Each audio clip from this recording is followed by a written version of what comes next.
बुद्धिमान की परीक्षा। बहुत समय पूर्व जब गुरुकुल शिक्षा की प्रणाली होती थी, तब हर बालक को अपने जीवन के 25 वर्ष गुरुकुल में बिताना पड़ता था। उस समय एक प्रचंड पंडित राधे गुप्त हुआ करते थे, जिनका गुरुकुल बहुत प्रसिद्ध था, जहाँ दूर दूर के राज्य के शिष्य शिक्षा प्राप्त करने आया करते थे। बात उन दिनों की है जब राधे गुप्त की उम्र ढलने लगी थी और उसकी पत्नी का देहांत हो चुका था। घर में विवाह योग्य एक कन्या थी। राधे गुप्त को हर समय उसकी चिंता सताती रहती थी। वह उसका विवाह एक योग्य व्यक्ति से कराना चाहते थे, जिसके पास संपत्ति भले ना हो, पर वह कर्मठ हो, जो किन्हीं भी परिस्थिति में उसकी बेटी को खुश रखे और उचित समय पर उचित निर्णय ले सके। एक दिन उनके मस्तिष्क में एक ख्याल आया और उन्होंने इस परेशानी का हल सोचा कि क्यों ना वो अपने खुद के शिष्यों में से ही योग्य वर की तलाश करें। उनसे बेहतर उनकी बेटी के लिए और क्या हो सकता है। इस कार्य के लिए उन्होंने बुद्धिमान की परीक्षा लेने का निर्णय लिया और सभी शिष्यों को एकत्र किया। राधे गुप्त ने सभी से कहा कि वे एक परीक्षा आयोजित करना चाहते हैं, जिसमें सभी की बुद्धिमानी का परिचय होगा।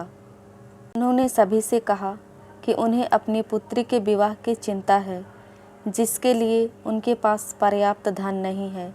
इसलिए वे चाहते हैं कि उनके शिष्य विवाह में लगने वाली सभी सामग्री कैसे भी करके एकत्र करें। भले उसके लिए उन्हें चोरी का रास्ता चुनना पड़े, लेकिन उन्हें चोरी करता कोई भी देख न सके।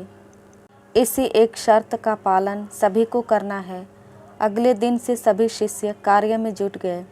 रोजाना कोई न कोई तरह तरह की वस्तुएं चुरा कर लाता और राधा गुप्त को दे देता। राधा गुप्त उन्हें एक विशेष स्थान पर रख देते, क्योंकि परीक्षा के बाद यह सभी वस्तुएं उनके मालिक को वापस करना जरूरी था। चूँकि वे अपने शिष्यों को सही ज्ञान देना चाहते थे, सभी शिष्य अपने अपने दिमाग से कार्य कर रहे थे, लेकिन इनमें से एक चुपचाप गुरुकुल में बैठा हुआ था, जिसका नाम रामास्वामी था। वह राधा गुप्त का सबसे करीबी और होनहार छात्र था। उसे ऐसा बैठे देख राधा गुप्त ने इसका कारण पूछा। तब रामास्वामी ने बताया कि आपने परीक्षा की शर्त के रूप में कहा था कि चोरी करते वक्त इसे कोई न देख सके। इस प्रकार अगर हम अकेले में भी चोरी करते हैं, तब भी हमारी अंतरात्मा उसे देख रही है। हम खुद से उसे छिपा नहीं सकते। इसका अर्थ यही है कि चोरी करना व्यर्थ है। उसकी यह बात सुनकर राधा गुप्त के चेहरे पर खुशी छा जाती है। वे उसी वक्त सभी को एकत्र करते हैं और पूछते हैं कि आप सब ने जो चोरी की, क्या उसे किसी ने देखा? सभी कहते हैं नहीं। तब राधा गुप्त कहते हैं कि क्या आप अपने अंतर्मन से भी इस चोरी को छिपा सके?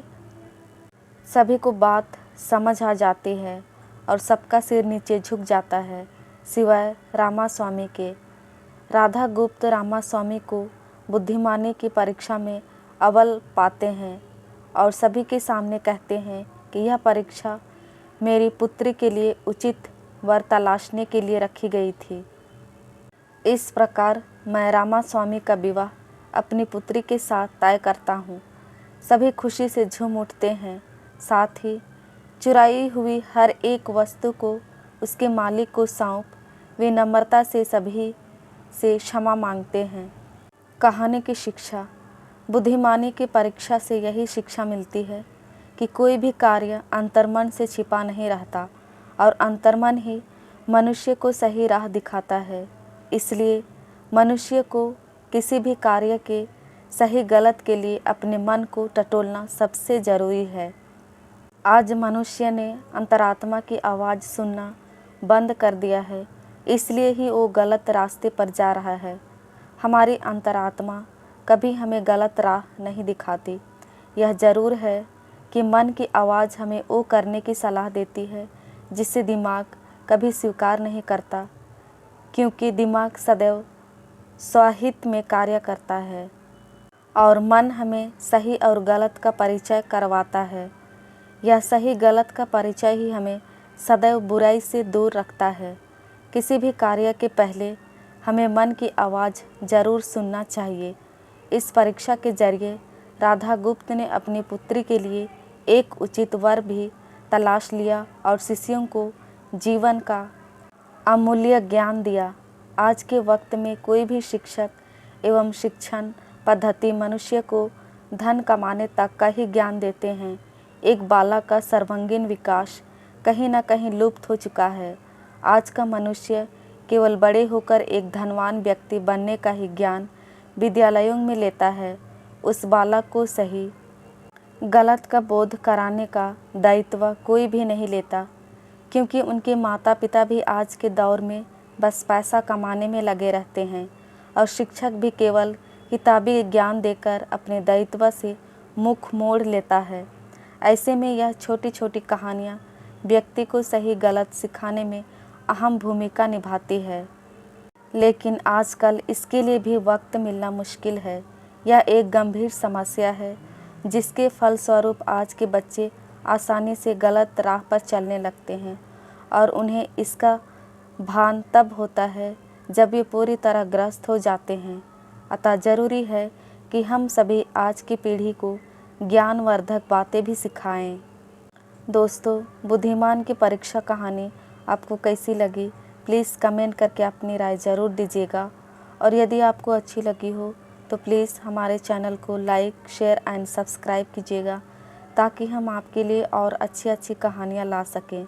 धन्यवाद।